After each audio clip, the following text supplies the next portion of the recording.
बोलिए आनंद कंद भगवान की जय। बहुत ही सुंदर प्रसंग, बहुत ही सुंदर कथा और पूर्व से चल रही धनी जाग बाबा सेवा समिति द्वारा संचालित वास्तविक राम कथा चैनल यूट्यूब चैनल पर सभी देखते हैं। जो वंचित रह जाते सत्संग में सम्मिलित होने के लिए वो चैनल से देख करके सत्संग का लाभ लेते हैं।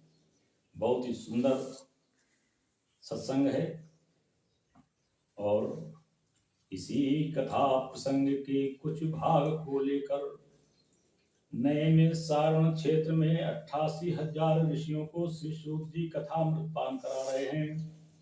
इसी कथा प्रसंग के कुछ भाग को लेकर राजा परीक्षित को श्री सुखदेव जी कथामृत पान करा रहे हैं। नए में सारण क्षेत्र में 88,000 ऋषियों को श्री सूत जी कथामृत पान करा रहे हैं, जहाँ पर सुंदर सुंदर लालू के लहरियादार बिछौने पड़े हुए हैं। एक और ब्रह्मर्षि, एक और राजर्षि, नारद देवाल सभी उपस्थित हैं।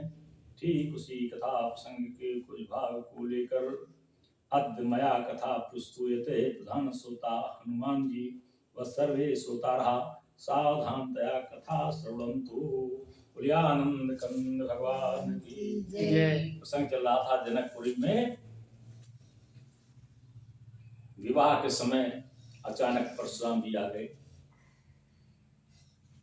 कोई शुभ कार्य चल रहा हो, जिसके घर में विवाह चल रहा हो और अचानक कोई व्यवधान आ जाए, विवाद होने लगे, तो उसकी स्थिति बड़ी खराब हो जाएगी। जिसका विवाह होना है वो भी परेशान, अब क्या होगा। जिसके यहाँ का आयोजन है वो भी परेशान, क्या होगा। जो आए हुए लोग हैं वो भी परेशान, क्या होगा। लेकिन होगा वही जो रावण चिराखा को कर बढ़ावे शाखा। सत्य कर्म करते रहिए, मन सच्चा रखिए, अच्छी सोच रखिए। कल्याण करना भगवान का काम है और आपदाएं विपदाएं ये जीवन से जुड़ी व्यवस्थाएं हैं, ये तो बनी ही रहेंगी। भगवान शंकर ने जब विवाह किया तो दो संकेत बहुत सुंदर दिए कि हम सांसारिक जीवन से लिप्त तो हैं, विवाह करते सांसारिक जीवन से विवाह करते हैं, सब एक ही उपाय करते हैं और कोट कोट मुनि यतन कराही, करोड़ों यत्न लोग करते हैं कि अंत में भगवान का राम का नाम उच्चारण हो जाए। कोट कोट मुनि यतन कराही, अंत राम का आवत नहीं। अंत में भगवान राम के नाम का उच्चारण नहीं हो पाता है। ये करोड़ों यत्न यति ऋषि मुनि सब कुछ करते हैं। वही है कि जीवन क्षणभंगुर है, लेकिन ये जानते हुए भी जीवन क्षणभंगुर है, फिर भी हमें अच्छे विचारों से जीवन, अच्छे ढंग से जीवन यापन करना है और भगवान की भक्ति सत्संग को एक बीच में लेप रखिए। जैसे कटहल काटने में पता है चपकता है, उसमें कड़वा तेल का इस्तेमाल लोग करते हैं, हाथों में लगा के तब उसे काटते हैं। ऐसे जीवन में कष्ट आना है, संघर्षी जीवन है और इन सबसे बच के चलना, संभालना, इसमें लेप लगाना है सत्संग का। ये सत्संग रूपी लेप आपके पास है तो कष्ट बड़े सरल हो जाएंगे, बड़ा अच्छा जीवन चलेगा। आज वही स्थिति है। सीता का विवाह में विघ्न पड़ गया, परशुराम जी आ गए। देखा लक्ष्मण के कटु वचनों से आहत परशुराम जी ने फरसा उठा लिया और हाहाकार मच गया कि परशुराम जी ने जब जब फरसा उठाया है किसी को छोड़ा नहीं है। हाहाकार मच गया। देखा राम ने, मेरी पत्नी सीता व्याकुल हो गई, परेशान हो गई। अब पत्नी की रक्षा कौन करेगा? पति। यदि सक्षम पति है तो रक्षा करेगा, नहीं तो फिर उसके और सास ससुर जेठ आद आद आद आद लोग रक्षा करेंगे। ये धर्म बनता है।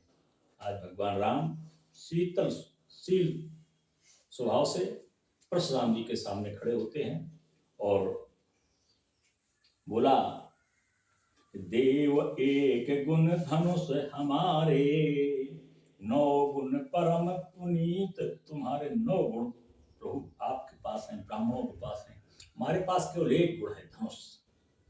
सब आपके पास है। सब प्रकार हम तुम संहारे, क्षमहु विप्र अपराध हमारे। भगवान, हम तो सभी प्रकार से हारे हुए, मैं क्षत्रिय हूं, आप ब्राह्मण हैं, हमारे अपराधों को क्षमा करें। परशुराम जी का और क्रोध उबला भी से, लेकिन क्रोध से बोले, बार बार मुनि भी प्रवर कहा राम सन राम, बोले भगवत सरस हस तहु बंधु संबाम। हे राम, तुम्हारी ये कूटनीति, तुम हमको ऐसा वैसा ब्राह्मण समझ रखे हो क्या? ब्राह्मण का अपमान हो रहा है, ब्राह्मणों से क्षमा मांग रहा है, अपने को अपराधी धनुष तोड़ रहा है, धनुष तोड़ने कोई अपराध नहीं मान रहा है, हमको ब्राह्मण ब्राह्मण करके क्षमा याचना मांग रहा है। कोई व्यक्ति का कोई नुकसान कर दे, फिर कहे भैया गलती हो गई, क्षमा कर दो, और जो उसने नुकसान किया उसको कह रहा मैंने बड़ा धर्म का काम किया। वो तो ऐसे ही टूट गया, रास्ते में जा रहे हो, मोटरसाइकिल में टक्कर लग जाए, टूट जाए, कहे भैया गलती से टूट गई, गिर गई, गलती से टूट गई, क्षमा कर दो। और कहे वो तो सड़ी थी, स्टैंड सही नहीं था, तो छुआ, वो गिर गई, टूट गई। तो मोटरसाइकिल वाले कितना गुस्सा आएगा, एक तो तुमने तोड़ दिया, ऊपर से कहे तो हमने कोई अपराध ही नहीं किया, और सभी चाहते हैं अच्छा काम किया, सड़ी थी, गिर गई, टूट गई, बढ़िया नहीं बन जाएगी, कितना क्रोध आएगा। आज वही स्थिति परशुराम जी की है। परशुराम जी धनुष के लिए कहते हैं, जिसने धनुष तोड़ा है वो हमारा सहज भाव के समान शत्रु है, और राम कहते हैं कि वो कोई अपराध ही नहीं किया, टूट गया, छूने से टूट गया। परशुराम को बहुत क्रोध आया कि लक्ष्मण को जब मैं मारने को तैयार हो गया, तो अभी रो के भीख मांग रहा था, लक्ष्मण के जीवन की भिक्षा मांग रहा था, आज ये फिर खड़ा हो गया। जब जब मैं इसके प्राण को लेने का प्रयास करता हूं, तब तक ये खड़ा हो जाता है अपने भाई को बचाने के लिए। कहे राम, तो हमको ऐसा ब्राह्मण मत समझो, बोले भगवत सरस हसे तहु बंधु संबाम। तू भी मेरा विरोधी है, तू लक्ष्मण का पक्ष ले रहा है। निपट ही द्विज कर जान नहीं मोही, मैं जस विप्र सुनावऊं तो ही। तुमने कोई ऐसा वैसा ब्राह्मण समझ रखा है क्या, केवल मैं जनेऊ डाले हूं और मैं ब्राह्मण हूं? तेरे को मालूम नहीं मैं कैसा ब्राह्मण हूं? सुन राम को बताया है कि चाप सुवासर आहुत जानू। ये चाप जो है हमारा धनुष, ये सुआ है, हवन करने के लिए एक सुआ होता है, आचार लोग जानते हैं। एक सुआ होता है, एक आम की लकड़ी में आम का पत्ता आगे बांध करके हवन को लेकर के दूर से आहुति दी जाती है, उसको सुआ बोलते हैं। फिर जहां जैसी व्यवस्था होती है, हवन करते समय घी डालने के लिए जो प्रयोग में लाया जाता है वस्तु, उसे सुआ बोलते हैं। तो परशुराम जी ने कहा कि चाप हमारा ये सुआ है, ये हवन में घी डालने वाला काम करता है, और सर हमारी आहुति यानी बाण जो मैं लिए हूं, ये मेरी आहुति है। मैं ऐसा ब्राह्मण हूं, कोप मोर अति घोर कृषाणु। जो मेरा क्रोध है ये अग्नि है, मैं इस अग्नि में बाणों की आहुति देता हूं, और आहुति देने के लिए चाप का प्रयोग करता हूं, यानी धनुष का प्रयोग करता हूं। मैं ऐसा ब्राह्मण हूं राम, तो हमको वैसा ब्राह्मण समझ रखे हो कि हाथ जोड़ लो, पैर छू लो, बस माफ हो गया, ऐसा कुछ नहीं है। समाधि समिध सेन चतुरंग सुहाई, महामहीप भय पशु आई। ये जो समिधा है हमारी, ये चतुरंगनी सेना है। ये जो मैं हवन करता हूं, चतुरंगनी सेना है, एक दो को नहीं, चतुरंगनी सेना ये हमारी समिधा है, हवन सामग्री है। महामहीप भय पशुआई, और जो राजा महाराजा हैं, महामहीप जितने भी योद्धा महाराज राजा, ये सब बलि हैं, इनकी मैं बलि देता हूं। ये सब पशु हैं, पशु जैसा मैं काट देता हूं, मैं ऐसा ब्राह्मण हूं। मैं यही परशु और काट बल दीन है, समर जग जब कोटिन कीन है। मैंने इसको काट काट करके बलि दे दी है, राजाओं महाराज समूह सेना की मैंने बलि दे दी है। मैं ऐसा ब्राह्मण हूं राम, तुम हमको ऐसा वैसा ब्राह्मण समझ के समझा रहे हो। मैं यही परशु, मैंने इसी फरसे से काटा है। मैं बार बार तुमको छोड़ रहा हूँ, तुम्हारे भाई को छोड़ रहा हूँ, तू भी की भिक्षा मांगता है और यहाँ खड़ा होकर के हमको समझाता है, हमको बेकूफ बनाता है। राम मैं ऐसा ऐसा ब्राह्मण नहीं हूँ। मोर प्रभाव विदित नहीं तोरे, बोलस निडर विप्र के भोरे। तू निडर होकर के हमसे बात कर रहा है, तू मेरे प्रभाव को नहीं जानता है, विश्व जानता है हमारे प्रभाव। मोर प्रभाव विदित नहीं तोरे, बोलस निडर विप्र के भोरे। भंजहु चाप दाप बड़े बाढ़ा, अहिमत मनहु जीत जग उठाड़ा। एक तुमने चाप क्या तोड़ दिया है, तू अपने को जग विजेता समझ रखा है, तू जग विजयी बन गया अपने आप में एक चाप को तोड़ देने से। ऐसे जाने कितने राजा महाराजों को मैंने आहुति दे डाली है। हे राम, राम कहा मुनि कहा वह विचारी, अति बड़ी लघु चूक हमारी। राम ने फिर विनम्र भाव से कहा है कि आपका क्रोध बहुत बड़ा है, बहुत बड़ा क्रोध है आपका, मेरी छोटी सी चूक है। राम कहा मुनि कहा वो विचारी, विचार करके कहिए परशुराम जी। ऋषि अति बड़ी, आपकी ऋषि क्रोध बहुत बड़ा है, हमारे क्रोध हमारी चूक बहुत छोटी है, जो मैंने अपराध किया बहुत छोटा सा है। छुअत ही टूट पिनाक पुराना, मैं की हेतु करूं अभिमान। पुराना पिनाक था, छूते से टूट गया। मैं इसमें कोई अपमान नहीं कर रहा हूं कि मैंने बहुत बड़ा काम कर लिया है, मैं कोई जग विजेता बन गया हूं, ऐसा कोई हमारा भाव नहीं है, कोई हमको ऐसा अभिमान नहीं है। ये राम ने कहा है और जले में नमक छिड़का दिया। राम ने कहा कि तेरे को अभी तक पता नहीं कि मैं कैसा ब्राह्मण हूं, फिर भी तुमको ऐसे मेरे को समझा रहा है। जो हम निद रही, राम ने कहा है कि जो हम निद रही विप्रबद सत्य सुनो रघुनाथ, तो असको जग सुभट जही भय बस ना वही माथ। जो मैं आपकी निंदा करूं ये गलत है, जो मैं निर्भीक हो, और ब्राह्मणों के आगे जो निर्भीक वही होता है जिन पर ब्राह्मणों की कृपा होती है। हम तो आपसे कृपा मांगते हैं, हम तो आपकी दया मांगते हैं, हम आपकी क्षमा मांगते हैं। आपके सामने अगर मैं ब्राह्मण मेरे सामने खड़ा है तो मैं निर्भीक हूं। ब्राह्मण का बल तप बल विप्र सदा बरियारा, इन कर कोप न को रखो वार। अगर ब्राह्मण ने क्रोध कर दिया इनका कोई समाधान नहीं कर सकता है, बरियारा है, इसका सामना कोई नहीं कर सकता है। मैं ब्राह्मणों को सदैव नतमस्तक रहता हूं, और जिसने माथ नवा दिया ब्राह्मण को वही सर्व योद्धा होता है, वही सर्व महान होता है। इसलिए ब्राह्मण को का चरण बंधन, ब्राह्मण से आशीर्वाद हम लेते हैं। देव तनुज भूपति भट नाना, समय बल अधिक हो बलवाना। देव तनुज भूपति भट, कितना भी बड़ा योद्धा हो, नाना प्रकार के राजा भले हमारे बराबर के बल में हों, हमसे अधिक बलशाली हो, हमसे कम बलशाली हो, यदि मेरे सामने कोई आ गया और समर में उसने हमको ललकार दिया, जो रन हम ही पचार को लड़ही सुखेन काल किन हो। मैं काल से भी फिर युद्ध करता हूं, चाहे हमसे ज्यादा बलशाली हो चाहे हमसे कम बलशाली हो। यदि किसी ने हमको ललकार दिया है तो मैं उससे युद्ध करता हूं और पीछे नहीं हटता हूं। और राम ने बताया है, क्षत्रिय तन धर समर सकाना, कुल कलंक ते पावर आना। क्षत्रिय तन है मेरा,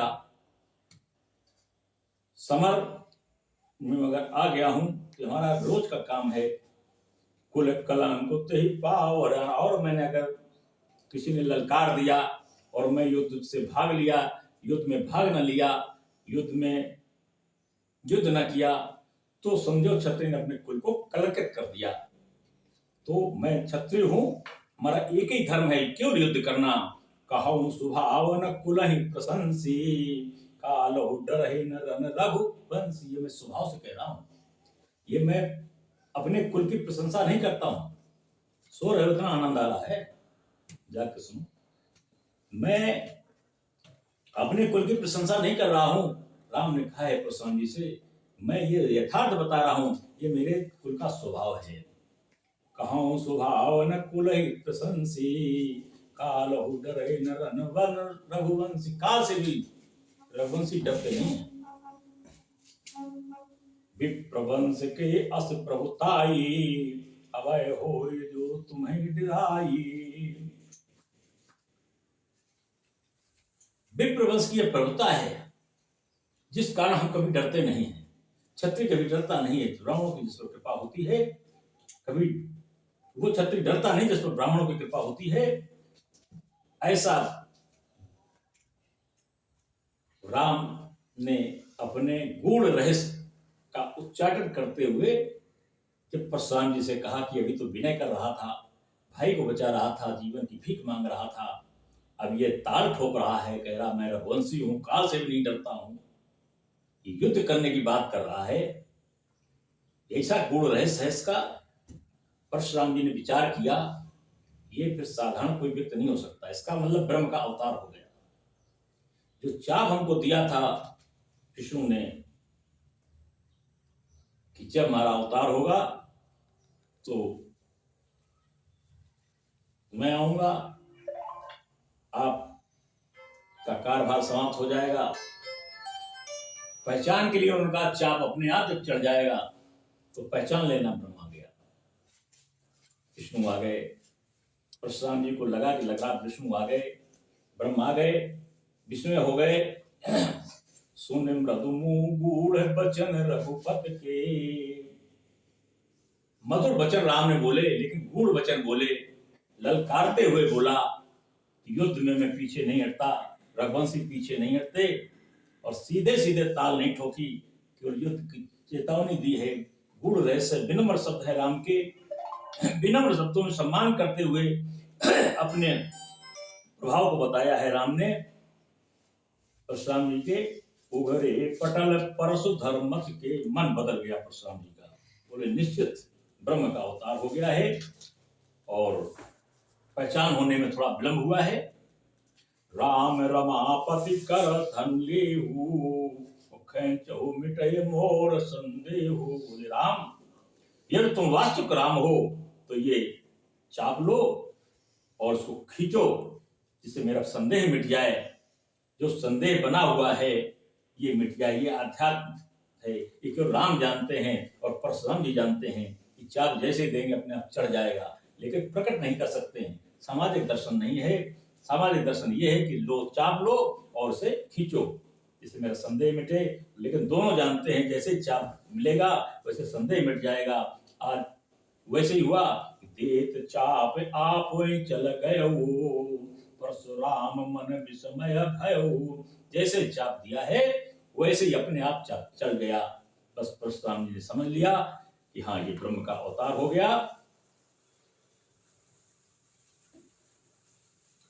जाना राम प्रभाव तो पुलक प्रफुल्लित गात, जोर पान बोले वचन हृदय न प्रेम अमात। तो परशुराम जी को इतना स्नेह मिल गया, इतना प्यार मिल गया, भगवान का साक्षात्कार हो गया, सब भूल गए। इतना स्नेह है, प्रफुल्लित हो गए।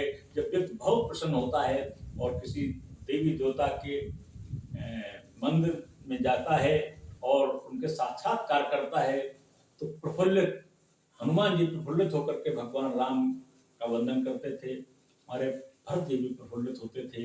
इसलिए भरत का ही भाई जैसा उदाहरण दिया गया है। हनुमान जी का उदाहरण भाई के रूप में नहीं दिया गया, भरत जी का दिया गया है। आज वही परशुराम जी की स्थिति है। प्रफुल्लित होने में सारे रोंगटे खड़े हो जाते हैं। लगता है कोई दैवी शक्ति, सामने वाली शक्ति मेरे पास आ गई है। ऐसा अनुभव होता है कि ये सामने मैं जिसका दर्शन कर रहा हूँ ये साक्षात मेरे पास है। तो रोंगटे खड़े हो जाते हैं। छोटे छोटे सारे रोंगटे खड़े हो जाते, प्रफुल्लित गात। आज परशुराम जी वही प्रफुल्लित होकर के प्रशंसा करने लगे प्रोग्राम की। राम का प्रभाव जान गए हैं। जोर पान बोले वचन हृदय न प्रेम अमार। हाथ जोड़ करके विनय किया है, प्रेम समा नहीं रहा, इतना प्रेम है राम के प्रति भगवान परशुराम जी का। कहते हैं जय रघुवंश वन जय बनु भानु, गहन तनुज कुल दहन कृशानु। जय सुर विप्र धेनु हितकारी, जय मद मोह कोह भ्रम हारी। विनयशील करुणा गुण सागर, जयति वचन रचना अति नागर। सेवक सुखद सुभग सब अंगा, जय शरीर छवि कोटि अनंगा। करहु काह मुख एक प्रशंसा, जय महेश मन मानस हंसा। अनुचित बहुत कहो अज्ञाता, क्षमहु क्षमा मंदिर तू भ्राता। कही जय जय जय रघुकुल केतु, भ्रगपत गए बनहि तप हेतु। अपभयम कुटिल समहि डराने, जहाँ तहाँ कायर गवहीं पराने। परशुराम जी ने प्रशंसा की भगवान राम की, जय जयकार करते हुए वन की ओर चले जाते हैं।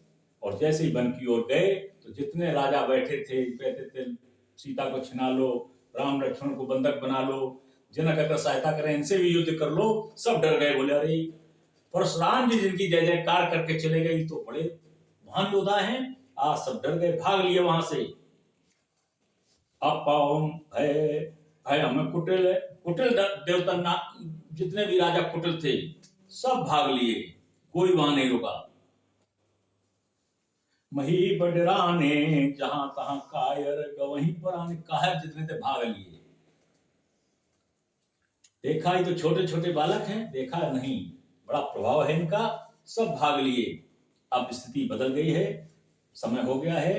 फिर अगले रविवार को मिलेंगे इसी सत्संग में, फिर सौभाग्य प्राप्त होगा। देवन दीन्ही तुंदवी, प्रभु पर बरसहि फूल।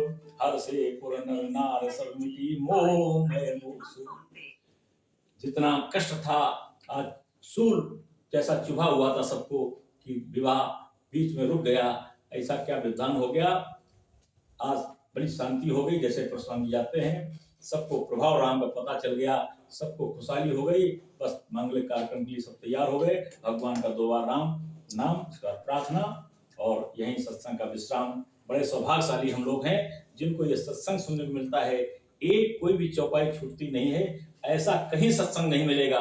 बीच बीच के सुंदर सुंदर प्रसंगों का केवल सत्संग होगा, लेकिन क्रमवार सत्संग कहीं नहीं मिलेगा। तो यही सत्संग चल रहा श्री राम धनिया बाबा सेवा समिति द्वारा संचालित। इस सत्संग में जो भी सम्मिलित हो रहा है निश्चित उसके कष्ट अपने आप समाप्त होंगे और सुख ही सुख उसे मिलेगा। जीवन सुखमय रहेगा, सुंदर विचार बनेंगे, कुविचार समाप्त हो जाएंगे। और जब सुंदर विचार रहेंगे, सुंदर सोच रहेगी तो सब मंगल मंगल ही रहेगा। बोलिए आनंद कंद भगवान की।